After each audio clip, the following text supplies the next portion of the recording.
Have you ever paid for someone else's entire dream, every vintage bottle of wine, every floral arch, every cent of a $60,000 retirement fund, only to be handed a broken chair in a kitchen corner? I have. They tucked me away near the prep station, right in the thick of that heavy tomato sauce smell, the clattering of dirty plates, and stacks of greasy trays. It was like I was a stain they needed to hide from their perfect picture. From there, through the swinging doors, I watched Lucas, the boy I raised with every drop of sweat and every sleepless night for 30 years, standing, radiant under a canopy of roses. But the humiliation wasn't what broke me. It was what I found after the wedding: an old letter from my late wife and a trail of digital receipts paid for with my credit card. These two things, one from the past, one from right now, painted a brutal truth. 30 years of my sacrifice were built on a fundamental lie. And he, along with his bride, had planned to shove me into that kitchen from the very start. Using my money, I literally paid for my own betrayal. As the music swelled and the champagne glasses clinked, I just sat there and smiled. I kept my mouth shut, because I knew that with one phone call after the last slice of cake, I wouldn't just blow up that party. I'd take it all back. I'd take myself back, but they have no idea. Tucked inside the worn leather wallet I'm gripping is something else. A letter from the dead, written with trembling hands just 3 days before she passed. And in that hotel room tonight, I'm not just canceling what's left of this celebration.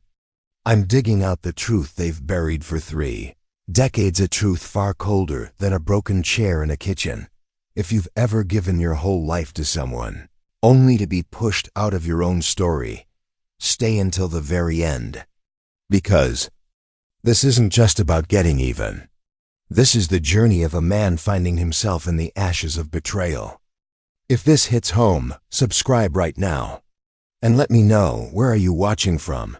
No name tag, no welcome card, no friendly faces. Just a rickety folding chair with a crumpled napkin tossed on it like trash. That was my spot. Wedged between stacks of dirty dishes and a service cart that screeched every time someone pushed past. I stood there for a few seconds, blinking hard. The air was thick, that heavy, suffocating smell of industrial marinara and steam.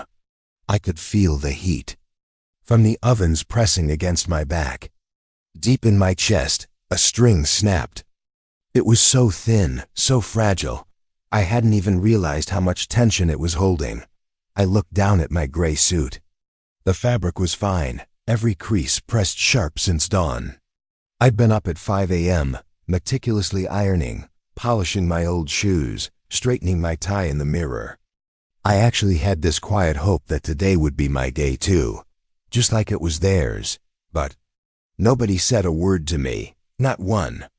No heads up that the seating chart had changed, no welcome, not even a nod. Even Lucas, he was too busy glowing, adjusting his cufflinks, letting Sophie's dad step in to straighten his collar, like he was the one who'd held him through every nightmare. Like he was the one who'd stayed up through those freezing winter nights by a sickbe.me. I used to choose between paying rent and keeping that smile on the kid's face. Now that smile was still there, it just wasn't pointed at me anymore. I squeezed that old leather wallet, the one Lucas gave me for Father's Day when he was 10. Back when he still called me Dad with that innocent, unshakable faith. My hands were shaking. A dull, heavy throb started in my fingertips. I couldn't tell if it was grief or a rage that was starting to catch fire. A young server, biting his lip, walked over. They said you should wait here. The bride wants everything to match the theme. I looked him dead in the eye. Theme?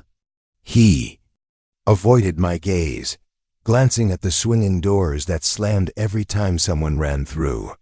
From the ballroom, the music and laughter hit like a distant wave. Just for the photos, sir, he whispered. I sat down. The chair groaned under my weight. Under my feet, the floor was tacky with dark stains, probably from last night's rehearsal. My polished shoes looked dull every time I moved them. I looked at my hands calloused, sun-beaten, scarred from years of overtime and minor accidents I never told a soul about.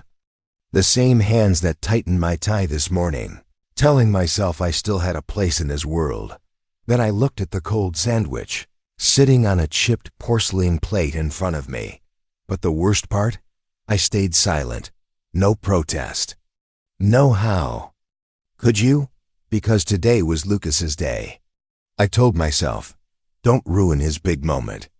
Don't be the embarrassing father. I paid for every single invoice for this wedding, naively believing that bought me a seat at the table. I pulled out the program from the church ceremony.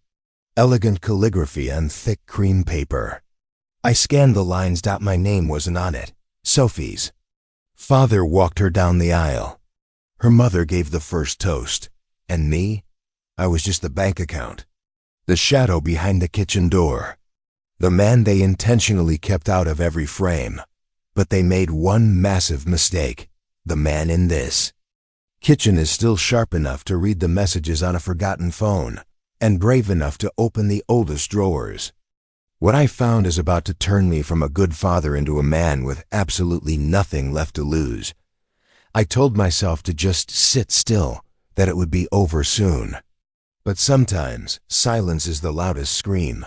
The kitchen door swung again. I caught a glimpse, the crystal chandeliers glowing, the band starting up, the first dance song.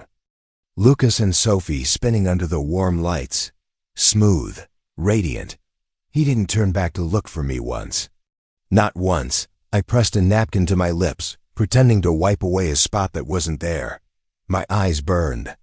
I told myself it was just the onions, the steam, the heat. It wasn't the betrayal. But God, it was betrayal. It was a cut so deep and so clean you don't even feel it until the whole glass structure shatters under the pressure. I stared at the wall in front of me. There was this patch of peeling paint right behind the fire extinguisher. I stared at it so hard I thought I could burn a hole through the drywall. That peeling paint became my lifeline, the only thing keeping me from losing it in front of a bunch of catering staff carrying trays of bagels. Because I knew if I let go, if I let one single tear fall, I wouldn't be able to stop. I took a breath, deep, then another. The cold sandwich in front of me sat untouched. I couldn't even look at it.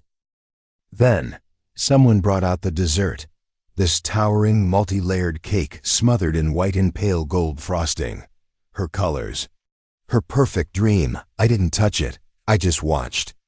And then, I did the only thing I had left to do. I pulled out my phone. 3 calls. Quick, clinical, ice cold. Cancel tomorrow morning's brunch. Terminate the band's contract for the second half of the night. Shut down the open bar before midnight. No explanations, no begging. Just a mechanical thank you. Second I hung up, my phone vibrated in my palm. One name on the screen, Lucas. My heart skipped. Did he know? The ringtone felt like an air raid siren cutting through the kitchen silence. 1 second. 2 seconds. A lethal heartbeat where everything could shatter before it even began. I instinctively glanced through the slit in the swinging doors. Lucas was standing in the middle of the dance floor, phone pressed to his ear. His eyes were scanning the hall, darting around until they stopped. Like he was trying to look right through the wall to find me in the kitchen. My chest tightened. I felt like I'd just been caught red-handed. My fingers, cold as ice, swiped the decline button. The screen went black. In that silence, I knew. There was no going back. As I tucked the phone away, I didn't feel guilty. No regrets. Just something flickering under the thick skin of 30 years of patience. A raw, primal power. I looked down at my hands. They weren't shaking anymore. The wrinkles of fear were gone. There was just this heavy, powerful stillness, like an old truck engine finally turning over after a long winter's sleep. The kitchen door hit the wall again. A flash of light, a burst of laughter, a world I no longer belonged to. Let them clink. Their glasses, let them toast. I had my own plans now. I didn't sleep that night. Not for a minute. I lay there on that stiff hotel mattress, still in my suit, eyes locked on the ceiling fan spinning overhead. At one point, I actually hoped it would fall, just drop straight onto my chest and end it. The smell of kitchen grease was trapped. In my hair, mixed with the expensive perfume from the wedding and the salt of my own sweat. It felt like a layer of shame stuck to my skin I couldn't scrub off. Finally, I kicked off my shoes. My feet were swollen. They'd been screaming since the ceremony started, but I hadn't dared take them off even in the kitchen. I wanted to stay presentable. I still wanted to belong, but the price of being presentable turned out to be a humiliation I'll never forget. Around 4 a.m., I sat bolt upright. The digital clock on the knitstand cast a dim red glow. My phone buzzed on the table again. I didn't rush to check it. I already knew what it was: missed calls from Lucas, from Sophie, and a text from my niece. "Uncle Thomas, what's going on? Everyone is panicking." I grabbed my tablet. I opened the wedding budget sheet I'd meticulously tracked for over a year. I knew every single cent, every last-minute tablecloth change, every extra floral arrangement, every premium request Sophie had made with that fake, tight smile. She used that word from the very beginning, a velvet-wrapped knife. Elevated. "We just want things to look a little more elevated, Uncle Thomas." So a simple church wedding turned into a refurbished vintage warehouse with crystal chandeliers and antique whiskey barrels. A simple open bar turned into a custom craft cocktail menu. A 2-tier cake turned into 5 tiers of gold leaf. I paid for it all. Not a single person offered to chip in. Not Lucas, not Sophie's family. And I didn't ask. Because I just wanted Lucas to have everything I couldn't give him back in the day. I scrolled through the expenses, each number a jagged reminder of the past. I used to pull double shifts at the steel mill, standing in front of the furnace until the skin on the back of my hands blistered, just to buy Lucas a new bike for Christmas. There were months I had to choose between rent and new shoes for him, but I always chose his smile. Every dollar I made, I poured into him, believing that one day he'd look back and understand. Those years felt like a ghost story now, drowned out by the glitter of today's chandeliers. Then my fingers stopped, my breath hitched. 2 unusual charges, both from just a few days before the wedding. A cocktail tasting at a high-end bar and an upgrade fee for the rehearsal dinner. Same restaurant where, that night, they'd also sat me near the kitchen door. I frowned, opening the payment details. It was my card. The credit card I'd handed over just to handle the restaurant deposits. They'd used it for their own private parties. Without ever asking, then I saw the notification. A Venmo request sent to one of Sophie's bridesmaids. The caption read, "Father-in-law is footing the bill. Let's go crazy." Wedding vibes. I scrolled down. It got worse. Much worse. I found a message Sophie sent to a private group chat titled, "Bridesmaids only. Don't worry, girls. I already handled the seating for the future father-in-law. He'll be in a special section so he doesn't mess up our overall aesthetic. He's the sweet, pushover type anyway, never complains. Too easy." Underneath was a string of laughing emojis, tongue-out faces, and hearts. Too easy. I read those 2 words over and over. They hit me like a physical blow to the gut. Too easy. Yeah, I guess it was. Easy enough that I financed a luxury wedding just to eat a soggy sandwich in a kitchen. Maybe I should be proud. At least I'm the world's most agreeable dad. Except, I wasn't a father to them. I was an obstacle to be managed. A walking, talking ATM that was easy to control and even easier to ignore. And the thing that made me go cold? She was right. Because I had sat there in the kitchen, I had stayed silent. I let them do it all, not one word of protest. I had become exactly who they defined me as. I didn't cry. Not this time. Inside my head, a plan started to take shape, This wasn't about revenge. It wasn't about screaming. It was something got colder. Something final. Something they would never, ever forget. I was going to show them. The man in the kitchen still holds the keys to the entire party. And when I turn that key, they're going to realize that not everything paid for can buy silence. What I felt then wasn't pain anymore. My arms went limp, my phone falling onto the mattress without a sound. I tried pinching the back of my hand, right over that old burn scar from the steel know-nothing. I felt no pain. The muffled bass from the ballroom, thumping through the walls, now sounded like fingernails on a chalkboard, tearing through the quiet of my mind. I tried to summon a memory of Lucas as a little boy, but all I saw was a white fog. I couldn't cry. I couldn't breathe. A stony silence spread through my bones, making me wonder if I was even still alive, and in that void, I found a truth colder than anything else. I was numb. Every nerve ending had coiled up, retreating into itself for protection.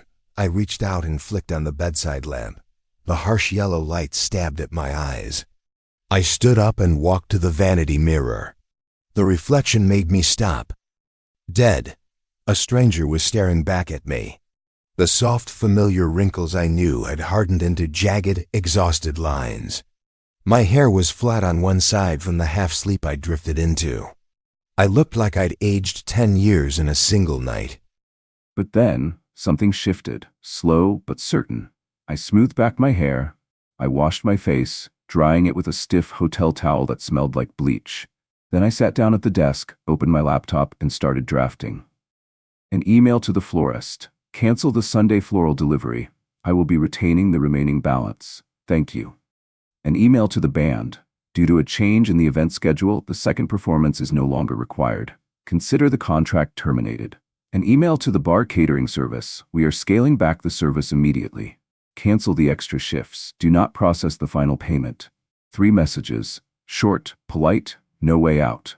Outside, the sky was turning from a pitch black to a bruised purple, like a welt appearing after a silent hit. I closed the laptop and sat on the bed, listening to the hum of the AC. For the first time in months, I felt like me again. I wasn't angry. Not exactly, but I was done.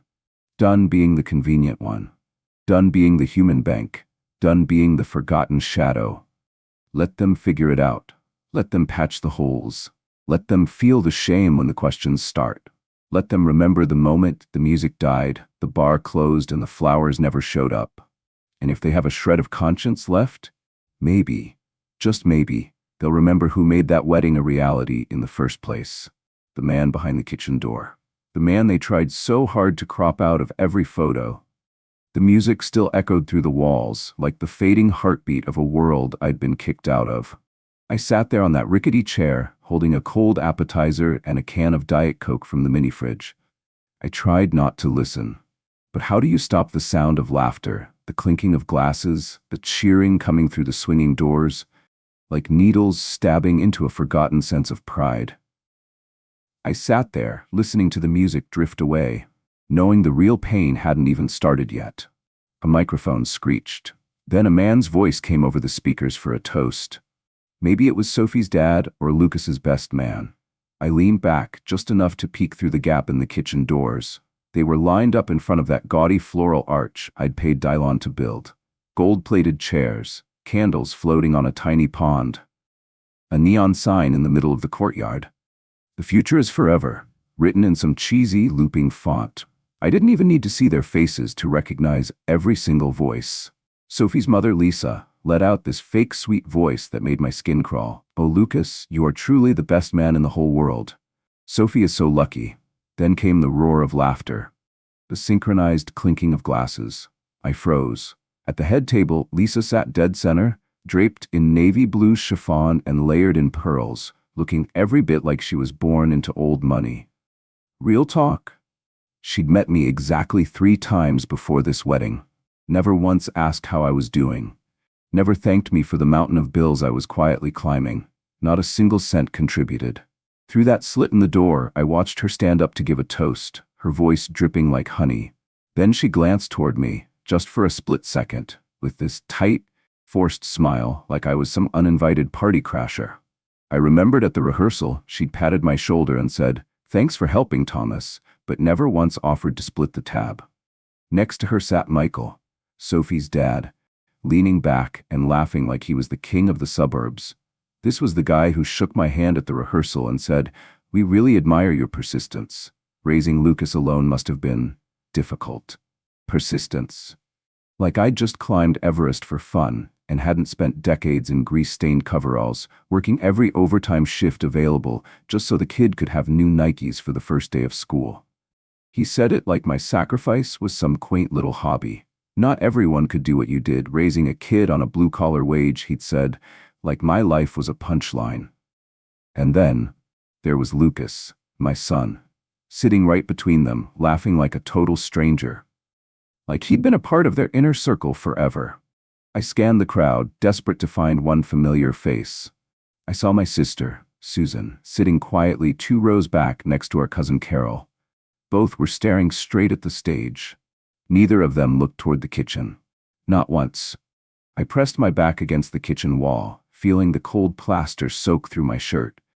Those leather shoes I'd spent all morning polishing were now covered in kitchen dust. Just like my dignity, smeared and stepped on under the luxury lights out there. I wasn't a guest. I wasn't even a side character. I was a problem they had handled with a folding chair and a closed door. A young server walked past, a college kid probably. She looked down at my cold plate, then looked at me with this awkward, pained smile. She looked genuinely sorry. I smiled back, but it was a cold, empty expression. The only thing I had left in that room. "Do you want some water, sir?" she asked, her voice shaking a little. I shook my head. "I'm fine." But God, I wasn't fine. Every joint in my feet, every vertebra in my back, every muscle in my jaw was screaming. My heart felt like a block of rotting stone I couldn't lift. I stared at the plate. 3 lonely olives, a sliver of brie, and a piece of dry bread. I hadn't eaten since 5 a.m., but my throat felt as narrow as a straw. My stomach was tied in a knot. I thought back to the seating chart. A few weeks ago, I'd asked Sophie, real gentle, "Have you figured out where I'm sitting yet?" She gave me this bright plastic smile. "Don't worry, Uncle Thomas, we're still finalizing it." I should have known. Deep down, I did know. I wasn't being hosted. I was being managed. I wasn't family. I was a prop, a wallet, a shadow, invited because the checks needed a signature, but never actually wanted. The worst part, I'd let it happen. I let them chip away at my role, bit by bit. No speech at the reception, no father-son dance, no family photos before the ceremony, not even a mention in the program. Just a folding chair in the kitchen. "I'm sorry," the server whispered, looking from my cold food to the bright ballroom, like she was the one who put me there. I just nodded. Her eyes, full of pity, were the only thing in that kitchen reminding me that I was still visible. Then I heard it again. That deep, familiar laugh from Lucas. The same laugh he used to let out when I'd chase him through the backyard sprinklers. A laugh that, for years now, hasn't been pointed at me. Something shifted in my chest. It wasn't sadness. It wasn't disappointment. It was rage. A quiet, simmering, lethal rage. I stood up. I walked slowly to the kitchen door and put my hand on the frame. I pushed it just enough to see through. My eyes locked onto Sophie's. She was looking right at me. No guilt. No fear. Not even an ounce of embarrassment. Just a flat, calm look, like I was exactly where I belonged. In the kitchen, on the margins, out of sight. She turned back and threw her head back, laughing with her bridesmaids. That was the moment I realized. This wasn't an oversight. This wasn't a mistake. This was a choice, a calculated move. They wanted me hidden, and Lucas, he let it happen. They did this together. And right then, something inside me pivoted.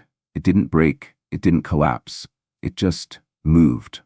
My place in their lives had changed, and I was done pretending I didn't see it. Let them have the spotlight. Let them drink the champagne. Let them live in a world where I'm invisible. They have no idea what they just woke up inside me. The ballroom lights dimmed, a glass clinked, a speech was starting, and I was still standing there, right by the door, getting ready to let them define me for the very last time. The fairy lights sparkled. The gold-rimmed plates reflected the candlelight. The mic gave a little screech, and then Sophie's dad's voice boomed through the hall, loud and theatrical like a game show host. Everyone, let's raise a glass to our amazing daughter Sophie and our perfect groom Lucas. The cheers exploded. I took a step back. Behind me, the kitchen was pure chaos. The sharp, metallic clatter of trays slamming together. A server was shouting at someone about a gluten-free order for table 12. I pressed my back against the wall, feeling that cold plaster soak through my shirt again.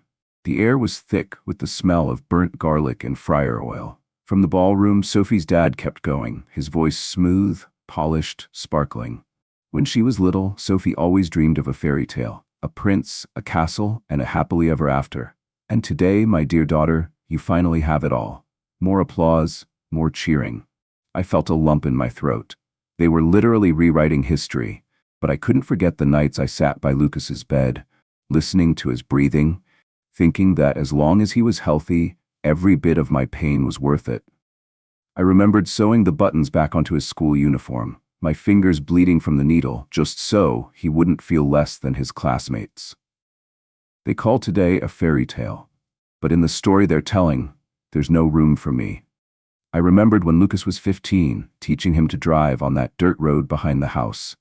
He was shaking, hit the gas instead of the brake, and we laughed until our stomachs ached when the car lurched into the grass. I spent a whole Sunday fixing his old bike, every scratch on my hands a promise that I'd always be there. But today, he didn't even look back. All those moments, all those years I gave him, wiped clean from the script. Sophie's dad wasn't there during those high fevers, or when I was scrubbing vomit off the bathroom floor at 3 a.m. He didn't know what it was like to stitch a uniform by hand because I couldn't afford a new one. Or driving through ice storms just to get Lucas to a state chess tournament. They were painting a masterpiece, and they'd painted me right out of the frame. I looked down at my hands, red, raw, calloused from years of manual labor. My body shivered under the blast of the AC vent. Then it was Sophie's mom's turn.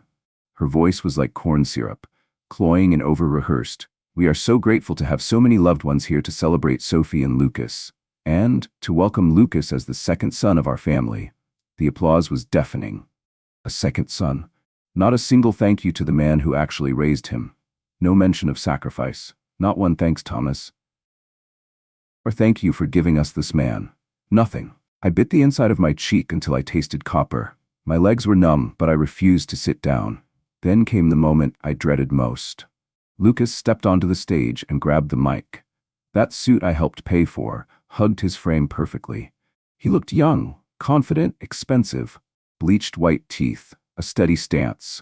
He looked like a stranger, someone completely different from the fragile baby I held in the NICU. He stood there, glowing under the spotlights, ready to give a speech, like I never existed, and every word that came out of his mouth next officially erased me. I just want to thank everyone for coming out today, Lucas said. His voice was deeper than I remembered, smooth, like he'd practiced it in front of a mirror. Sophie, you've made me the happiest man alive, and thank you to your family for taking me in as one of your own. My throat tightened. Thank you to everyone who made the best day of our lives possible, he said. He never once said my name. I was the one who signed the venue contract. I paid the caterers. I paid for the photographer, the band, the linens, even that custom neon sign glowing in the hall. Hell, even that white dress Sophie was wearing came out of my bank account. But standing there in the spotlight, I was a ghost. I stood there listening to him, every word cutting me out of his life. After he left the stage, I walked quietly into the restroom. I looked in the mirror. My face was exhausted, but my eyes were sharp. You don't deserve this, I whispered to myself. For the first time, I felt a spark, not just of anger, but of absolute resolve. I wasn't going to let them define me anymore. The applause broke out again. When Lucas finished, I didn't wait. I stood up. I pushed through those swinging doors and stepped into the ballroom. Every head turned. I walked straight to the stage and took the mic from the band leader. My voice was calm, but it had a weight that silenced the room. I paid for today, I said, from the flowers to the champagne, but from this moment on, I'm only paying for my own life. I set the mic down and walked out the side exit, leaving a wall of stunned silence behind me. The band started playing again eventually. The dance floor filled up. Someone brought me a slice of wedding cake on a thin plastic plate. I stared at it. Vanilla with raspberry, the the bride's favorite. I've always hated raspberry. Always. I picked up the little gold plastic fork. My hand was steady now. An image flashed in my mind. Lucas's 10th birthday. This skinny kid standing in front of a bakery, pointing at a chocolate cake covered in sprinkles. I had to work 2 extra shifts just to buy him that cake. That night, he hugged me so tight I thought he'd never let go. That boy, he's gone. Standing in front of me now was a man who forgot to give me a seat at his own wedding. I set the cake aside, and I waited.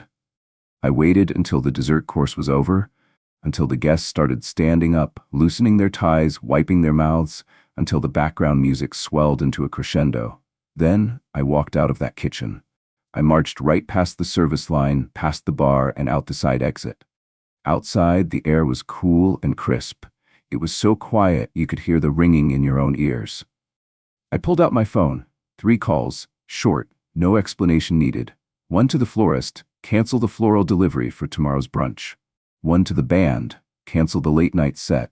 1 to the bar manager, cancel the premium cocktail menu and the second bartender. By the time I got back to the hotel, the wheels were already turning. Brunch, canceled. Live music, cut. Open bar, shut down. I'd been silent long enough. Now let's see them enjoy what's left. Let them feel the emptiness. Let them wonder what happened. I don't care if they call me petty, pathetic, or ungrateful. Because honestly, they wrote me out of this story a long time ago. I was just finally turning the page. The hotel room smelled like rose lotion and cold metal. Maybe it was the stress. Maybe it was just the scent of my own skin. I sat cross-legged on the bed, no blanket, no pillow. Just me. And the silence, it was strangely warm. For the first time in decades, I realized this silence was my choice. I stayed there, perched on that hotel bed. The comforter was still perfectly flat, not a single wrinkle from when I checked in 2 days ago. I hadn't cried, not a drop. But somewhere deep inside, something had hardened. Not like ice that shatters, but like steel forged in fire, toughened, deep. The sun wasn't even up yet. I reached for my wallet and pulled out my phone. 6 missed calls, 2 voicemails, over a dozen texts. Lucas, Dad, where are you? Why was the brunch canceled this morning? Dad, this isn't funny. So, Dad, what's going on? Are you okay? Please answer. This is so childish. I let out a short, sharp breath through my nose. Childish? I opened my banking app. My fingers moved with the muscle memory of a man who had tracked every cent for decades. Every Sunday night, every payday, every utility bill. The unauthorized charges were still there. Bold, brazen. Sophie, my new daughter, had used my card for a pre-wedding bar crawl and a private spa day for her bridesmaids. The itemized bill, premium champagne, matching manicures, luxury face masks, brunch for 8. No one asked me, not a word of permission. The trust I'd kept like an old, warm blanket through so many long winters had been shredded into confetti. I checked my email. 2 new ones. 1 from the florist. We regret the sudden cancellation. Per the agreement, no refunds for late notice. Fine. 1 from the band manager. We had already started setup when the cancellation came in. Your message was clear. We will be retaining the deposit. Also fine. When I hung up, I didn't feel guilty. Just a fire roaring in my chest, like a truck engine starting up after a long winter. I was no longer the shadow behind the kitchen door. I was Thomas, and I was taking back what belonged to me. The next morning, I looked at the balance left over from the canceled brunch. Instead of keeping it, I transferred the entire amount to a charity for single parents. I didn't need the money. I needed them to know that my value didn't lie in the bills I paid, but in what I chose to do with my heart. I didn't do this for the money. I did it for myself, for the man who sat quietly in the kitchen, for the father who was erased from the day that should have been his. And in that moment, I knew this silence was my ultimate decision. My stomach nodded. I hadn't eaten since yesterday, but the hunger was nothing compared to the slow burn nausea that wouldn't go away. I stood up and yanked back the stiff curtains. The sky outside was bleeding, burnt orange fading into pink, then into a sickly yellow, like the world was decaying in its own way. And then, I remembered, an old red folder tucked deep in a drawer back at the house. Old papers, letters, things I'd never had the guts to touch. I packed my bags slowly. I took a hot shower, scrubbing away the cloying perfume and the shame that felt stuck to my skin. I put on my old jeans and a faded shirt, that still smelled faintly of lavender from the last wash. I left the hotel without a word. The drive home was silent, just the hum of the tires on the asphalt and the radio mumbling songs I didn't know. The questions buzzed in my head like tiny needles. He didn't mention me. Everyone saw me locked in that kitchen, but no one did anything. When I pulled into the driveway, the roses I'd planted 2 summers ago were in full bloom. I didn't stop to look. I walked straight to the bedroom and dug through the old drawer, the red folder. I flipped through the pages, one by one, until I found it. A worn envelope, edges yellowed, the ink slightly blurred. Evelyn's handwriting, dated just after her death. I remembered finding it a few weeks after the funeral, but back then, I didn't have the courage. Now, things were different. I slowly tore the edge of the envelope. The paper was so thin, I felt like a heavy breath would rip it. The script was slanted, trembling. Thomas, if you're reading this, I probably didn't get the chance to tell you the truth. Before I met you, I had a relationship that went wrong. I was pregnant with Lucas, but his biological father, that man, abandoned us before I could even buy a crib. Then you showed up. Kind. Sincere. And I was so afraid that if you knew the truth, you'd leave us. I chose to stay silent. I let you believe Lucas was your own son. Thomas, you loved him with all your heart, without hesitation, without doubt. You are the only father Lucas has ever had. I don't know if I deserve to ask for your forgiveness, but please believe, nobody but you is truly his father. I love you for that, for the way you loved a child as if he were your own flesh and blood. My hands shook, the paper turning limp in my palms. Lucas wasn't mine. The room was hauntingly still. I slid down to the floor, my back against the ice-cold bed frame. Every breath felt like a jagged piece of glass in my lungs. 2 words, not mine, kept looping in my head, shredding 30 years of memories. The first time he laughed, that tiny hand gripping my thumb, was it all just a performance? Was I just a solo actor in a play with no real audience? This house, which used to feel full of sacrifice and love, now looked at me with pure mockery. I'd built an entire life on a foundation of nothing. This truth didn't just take my son, it erased the man I thought I was. As the ghost of that wedding music echoed in my ears, I had to ask, who am I? An ATM? A shadow cropped out of the frame once the masterpiece was finished. I stayed up every night he had a fever. I drove through blizzards for his chess tournaments. I went into debt to buy him his first suit. This child, who just yesterday let me rot in a kitchen like a common servant. A child I loved with everything I had. But that's not even the part that makes my chest tighten. I remember the years after Evelyn died, when the house was so quiet, the ticking clock would make me flinch. My neighbor, Mrs. Henderson, tried to set me up with a kind widow who liked to bake. She came over a few times, bringing the smell of vanilla and a gentle smile. There were others too. A piano teacher, a co-worker from the mill. Women who saw me not just as a struggling single dad, but as a man who deserved to be happy. But every time I thought about moving on, I'd see Lucas. 10 years old, clutching a pillow in the corner, asking if Mom was ever coming back. I was terrified a new woman would make him feel replaced. I was scared my happiness would cost him his security. So I padlocked my heart. I chose loneliness, so Lucas could be the center of the universe. Knowing the truth now, I'm not even mad at Evelyn. I'm mad at Lucas for leaving me in that kitchen, and I'm mad at myself for giving everything away only to be handed a broken chair and a plate of cold scraps. Morning light started dancing on the old rug. I gripped that letter. No more tears, no more screaming, just a cold, sharp clarity sinking into my skin. It was time to choose me. I ran out of tears years ago. What's left isn't grief, it's not despair. It's a clean, clinical wake-up call. I stood up, walked into the kitchen, and poured a cup of black coffee. No sugar.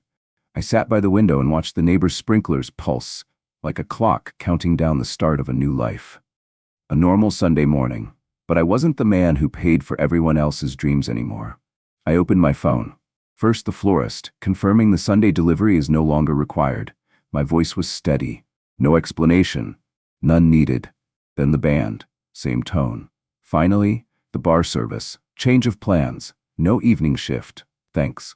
3 calls, 3 clean cuts. I could have stopped there, but I knew the storm was just starting. I turned the phone off, waited 5 minutes, turned it back on. 38 unread texts, 3 voicemails. Lucas, Dad, Where are you? The band didn't show. The bar is closed. What the hell is going on? Sophie, Dad, people are asking questions.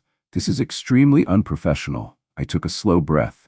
Then I read the last one from Sophie. Are you seriously throwing a tantrum over a seat? This is so childish. Childish.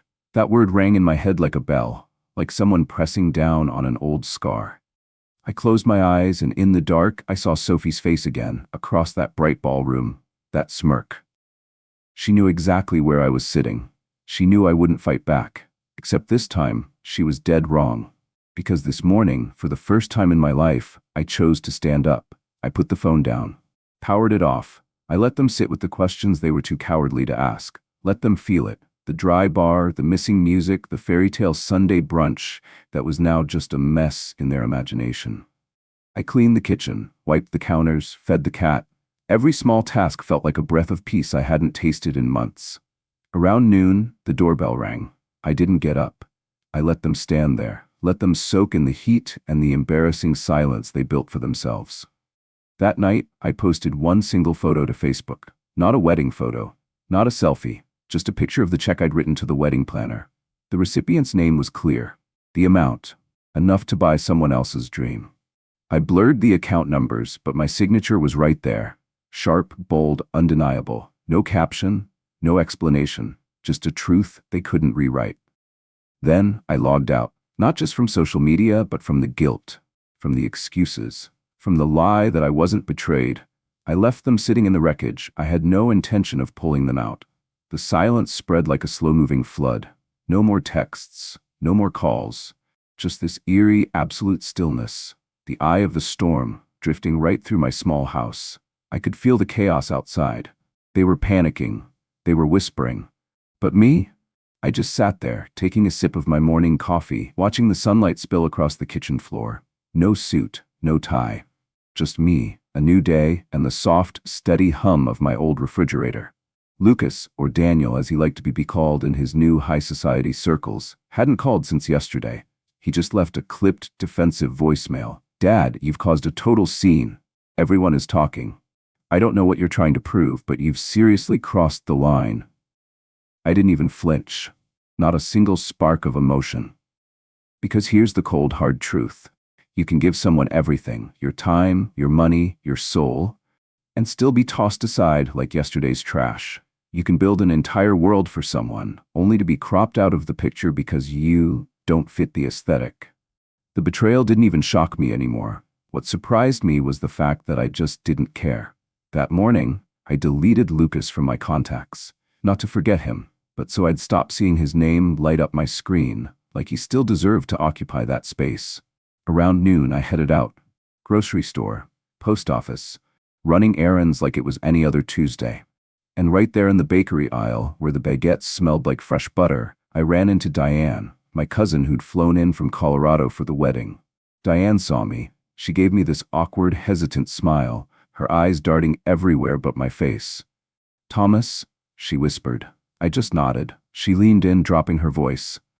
Are you okay? I looked her dead in the eye. Are you okay? I asked, soft but razor sharp. Are you okay with watching me get shoved out of my own life? Diane's face went beet red. She looked at her shoes. I didn't realize. I thought.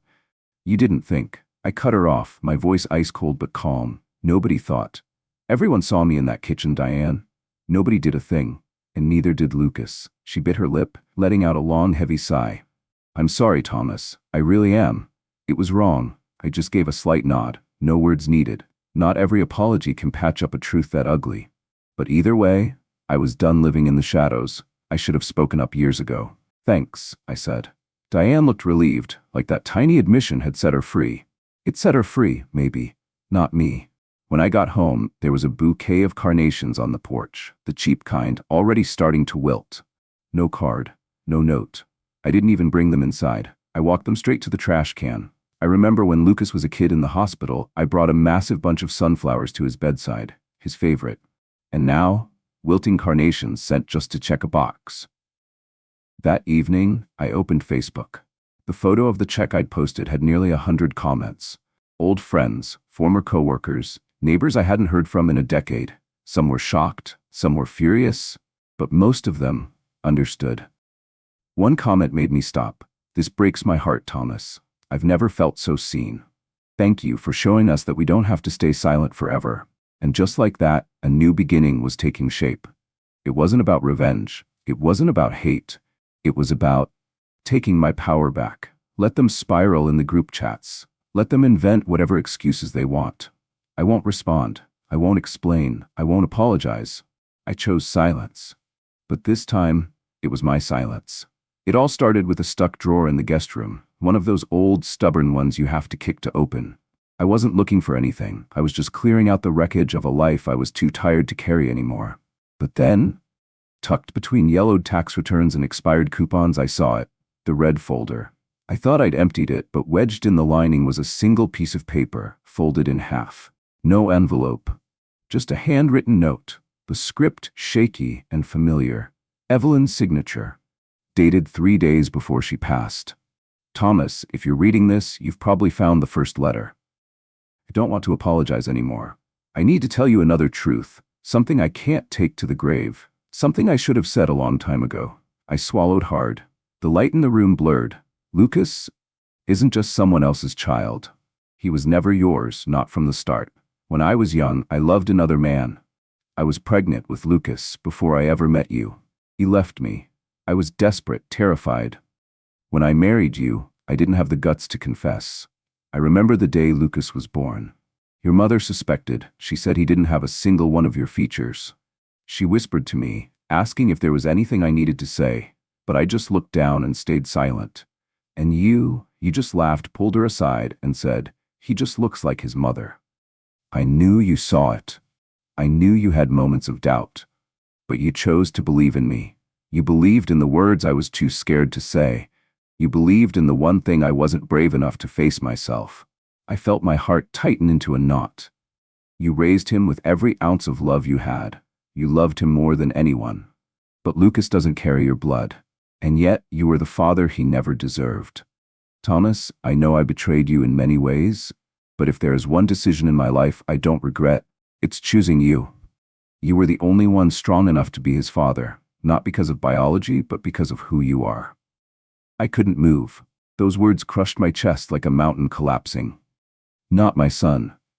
Not a past mistake. From the very beginning, it was all a lie, a total stranger, and I had loved him with my entire soul. Wedged further back in that same drawer, I found an old phone of Lucas's, casing peeled, screen cracked at the corner. I picked it up. It was cold and dusty, the battery dead for years.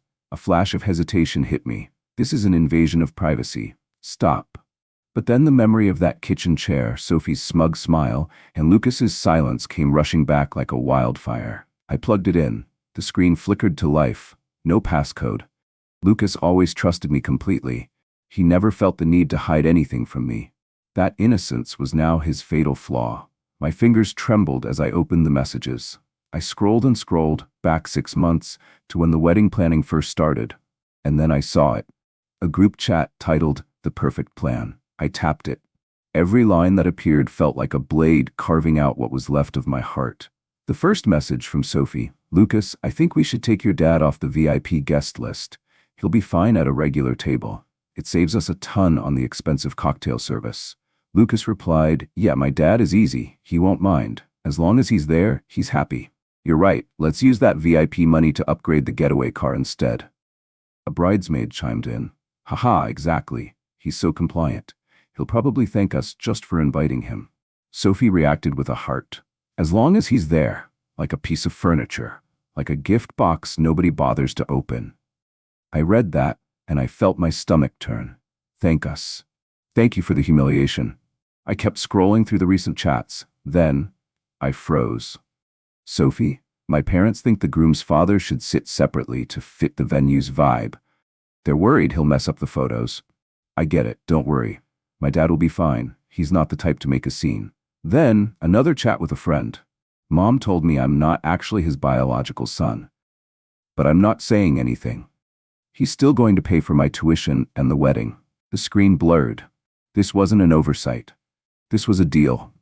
They had conspired to move me out of the frame, and Lucas had agreed, with the coldness of a manager handling a problem that needed to be tucked away. all while keeping the secret of his bloodline just to keep the checks coming. I wasn't just betrayed. I was farmed. And the most painful part? I had loved him more than I ever loved myself. I collapsed onto the edge of the bed, the letter shaking in my hand. 1,000 memories flooded back. The first time I held him, so tiny and fragile. The high fever when I ran him to the ER in the dead of winter. The sleepless nights fixing that bike so he'd have a Christmas. The day he got into college and sobbed in my arms. I lived for him. I became the best father I could be. I put my whole life on his small shoulders. And he never truly saw me as a father at all. But there's one thing I know for sure. Real love doesn't need a single drop of blood to grow. I stared at that letter on the table. The ink had faded over the years. This wasn't betrayal anymore. It was freedom. For 62 years, I lived a version of myself that existed only to serve others. Husband, father, provider. The ghost in the background of everyone else's highlight reel. But now, with the truth staring me in the face, I realized something. I've had the power all along. I loved a child who wasn't mine. I stayed when others left. I built a family out of nothing but will. And now I can choose again. I left the letter open on the kitchen table. No more hiding, no more locks. The truth was out, and I didn't need to cover it up anymore. I walked through every room, seeing them for the first time. The beige walls, the graduation photo, the dent in the doorframe from when he crashed his bike. I used to smile at that dent. Now I just stood there. This house was a museum of sacrifices. The armchair where I rocked him to sleep, the sewing kit I used to hem his pants, the pantry still full of honey bunches of oats, his favorite, even though I'd been sick of it for years. Suddenly, a question hit me. What kind of cereal do I like? What was the last book I read that wasn't about parenting or health? When was the last time I bought something just for me? I had spent so long being a father that I forgot how to be a man. I poured a glass of water and sat on the sofa. The silence in the house felt different now. I remembered my old neighbor, Mr. Henderson. Once, when I was working a double shift to pay Lucas's tuition, he patted my shoulder and said, "Thomas, you're a great dad, but don't forget you're a human being too." Back then, I just laughed it off. But now, those words felt like a spark, a reminder that I finally deserved to live for myself. My phone buzzed on the table. It was Lucas. He sent a long text, a complete shift in tone from his usual defensive self. "Dad, I don't know what happened. I've been thinking a lot. Sophie said she didn't mean to upset you. I'm sorry if you felt left out. If I felt, not because they actually discarded me, not because they scrubbed me from their lives, just if I felt that way." I looked at the message. I didn't reply. Not anymore. Because this time, I chose the power of my own silence. I picked up the remote and flicked on the TV. The sound of a cooking show filled the room, soft, steady, rhythmic. My eyes drifted back to the open letter on the table. Lucas, not my flesh, not my blood, not even a coincidence of fate. Just a child I chose to love. Right up until the moment he built a new family and coldly pushed me out like a stranger. But the pain I felt now, it wasn't for him. It was for the version of me. The man who sacrificed his entire life to build up someone who never once stopped to ask, "Dad, are you okay?" All those birthdays I organized by myself, the Christmas nights wrapping cheap dollar store gifts, the dinners where I washed every dish alone because nobody offered to help.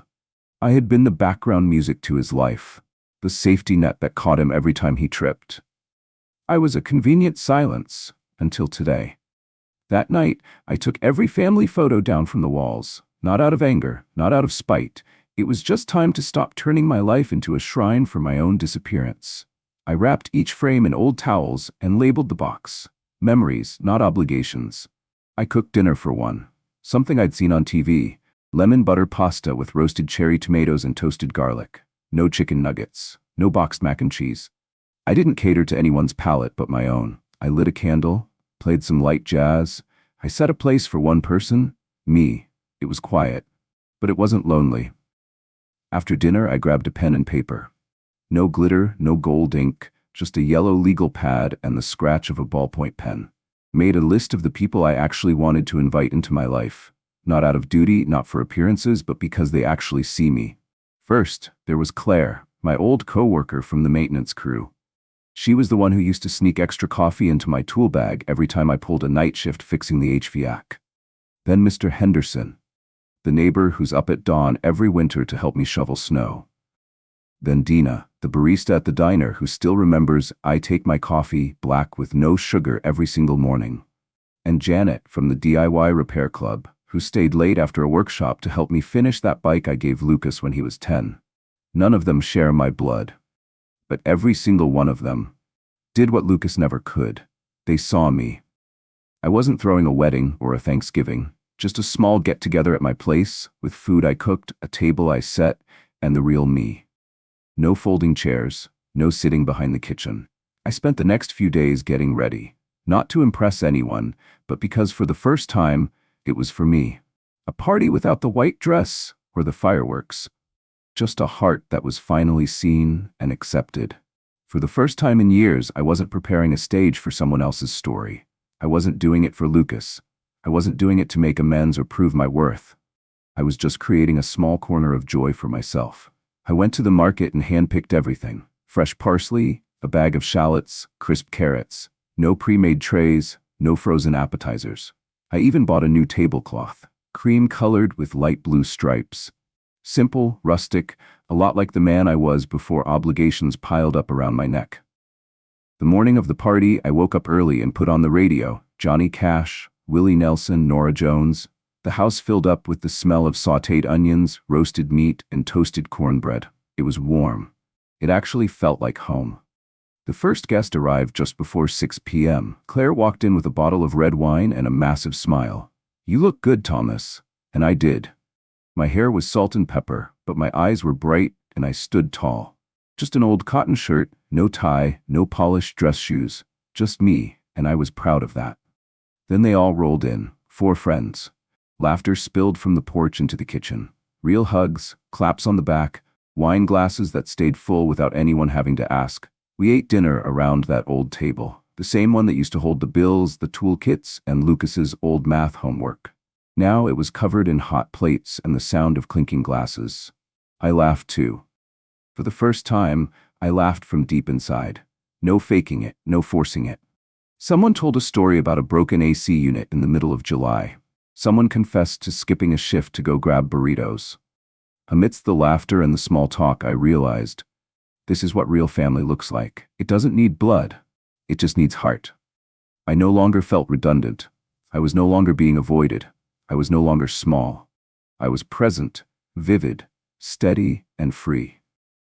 At the end of the evening, as we sat under the soft glow of the string lights on the porch, Claire raised her glass. To Thomas, she said, "The man who taught us that it's never too late to pull up a chair at a table you actually deserve." We all clinked glasses. The sound of laughter rose high under the lights, warm, sincere, and as free as the night sky itself. That night, I didn't just build a party. I rebuilt my entire life. I smiled gently, and as I raised my glass in return, I said from the bottom of my heart, to each of us, finally being seen. The knock came just after lunch. It wasn't rushed or panicked.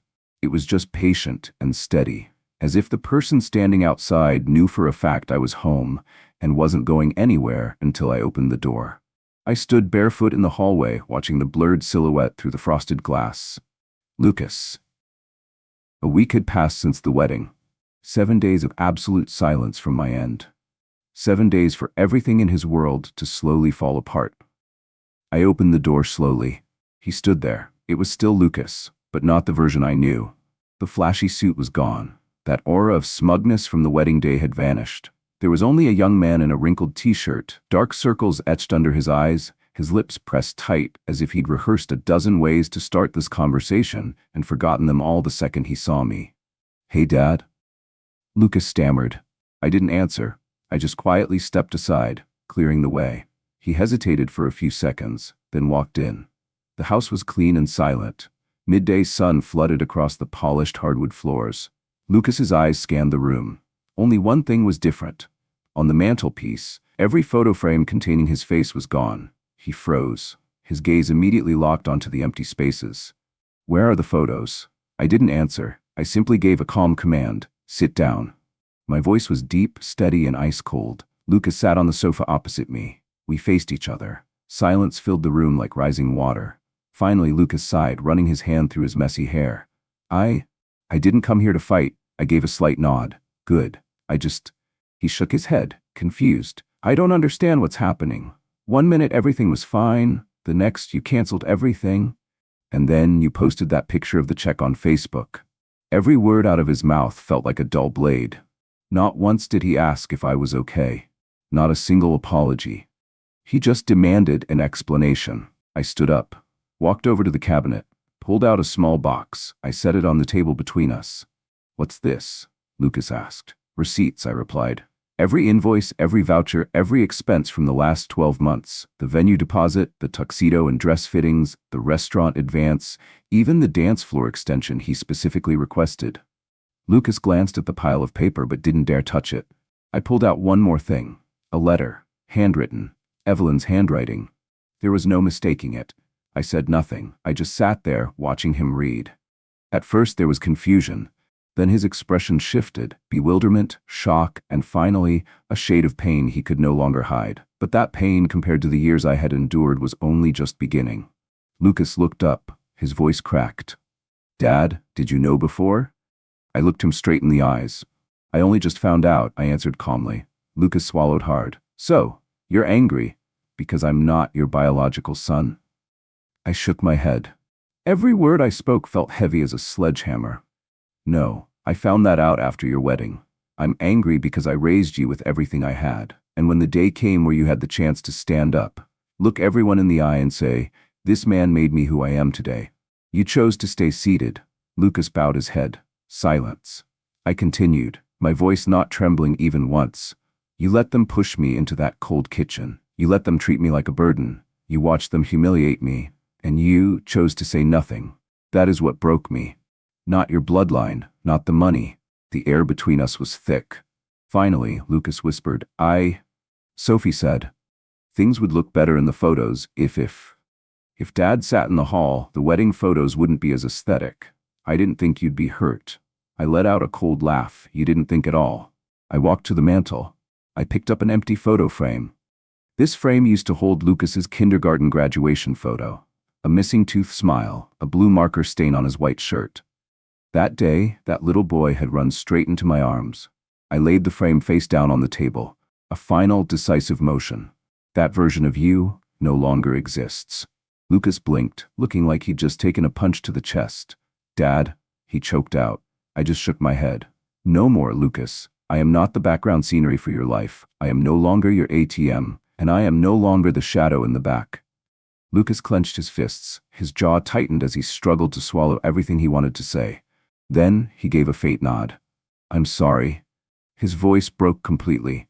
Too little, too late. I pulled out the cardboard box and placed it in front of him. This is yours, I said. Every invoice, receipt, and contract, every single penny I paid for that wedding. Lucas hesitated, but eventually he picked it up. I walked to the door and swung it wide open. He lingered at the threshold, looking at me one last time. His eyes seemed to search for a crack, a tiny glimmer of hope. Dad, Lucas rasped. I know I was wrong, but you're still my dad, aren't you? The question hung in the air. A part of me wanted to say yes, wanted to hug him, wanted to believe everything could go back to the way it was. But then I remembered.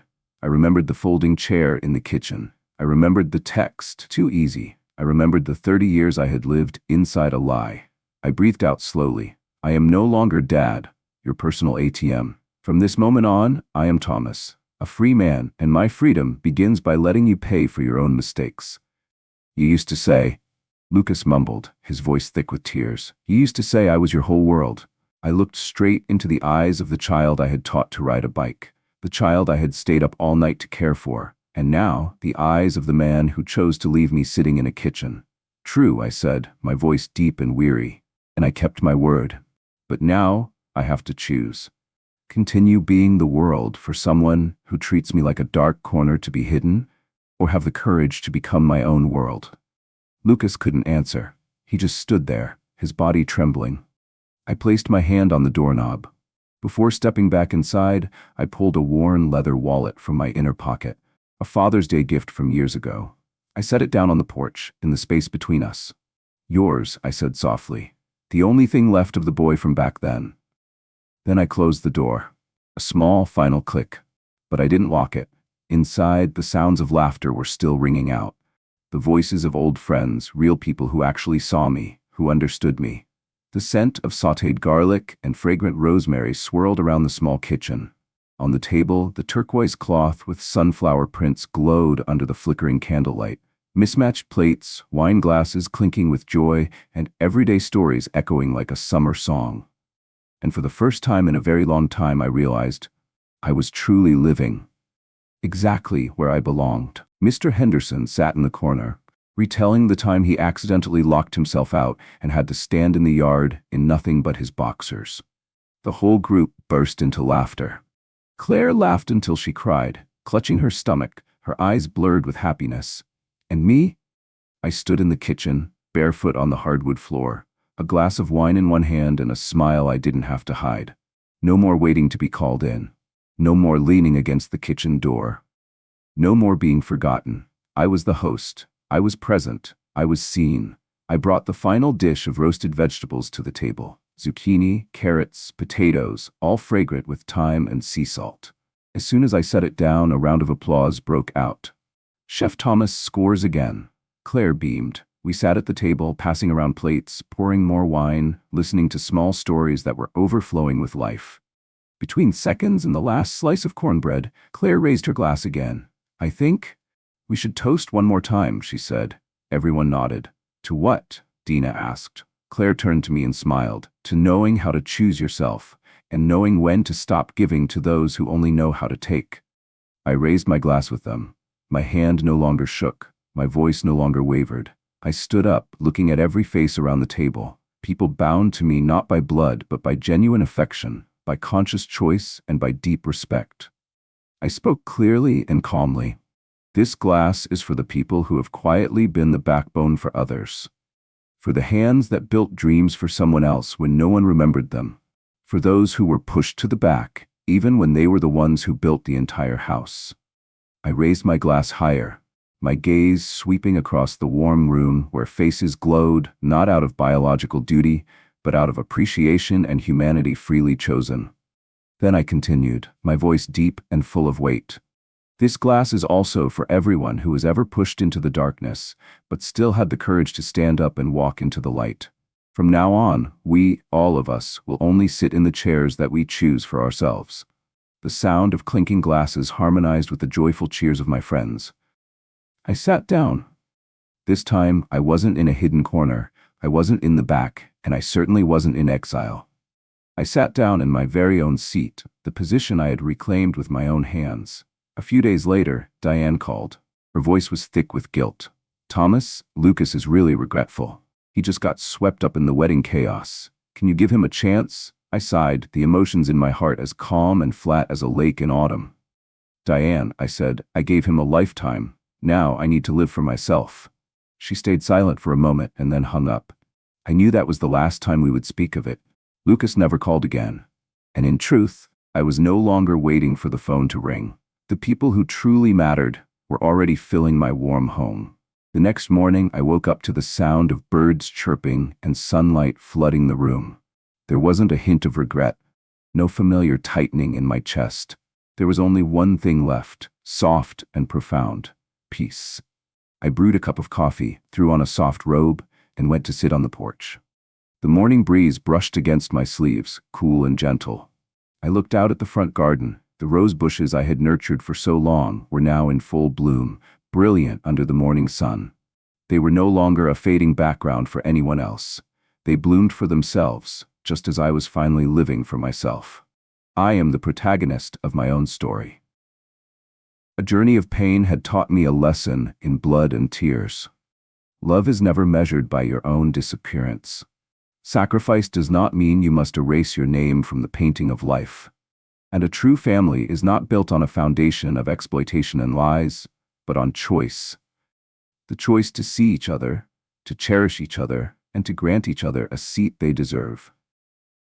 If you are currently sitting in the corner of the kitchen in your own life, if you are paying for someone else's dream with fragments of your self-respect, remember this: you deserve a chair in the living room, and only you can stand up, walk out, and claim it. Don't wait for an invitation. Write the invitation for yourself. And finally, that is enough. Thank you for staying until the very end of Thomas's story. And so the door was closed, but not locked. If Thomas's story touched you, if you've ever felt like a shadow in your own life, subscribe right now. This is the place where stories like this are told, where silent sacrifices are seen, and where you realize you are not alone. Click subscribe and turn on notifications. Together, we continue to write journeys of self-respect, of choice, and of the courage to reclaim the place you deserve. Now, it's your turn. If you were Thomas, would you open the door, believing in one last chance, or close it, knowing that sometimes loving yourself is the beginning of all liberation? Comment open or close below, because every choice is a story, and your story deserves to be heard.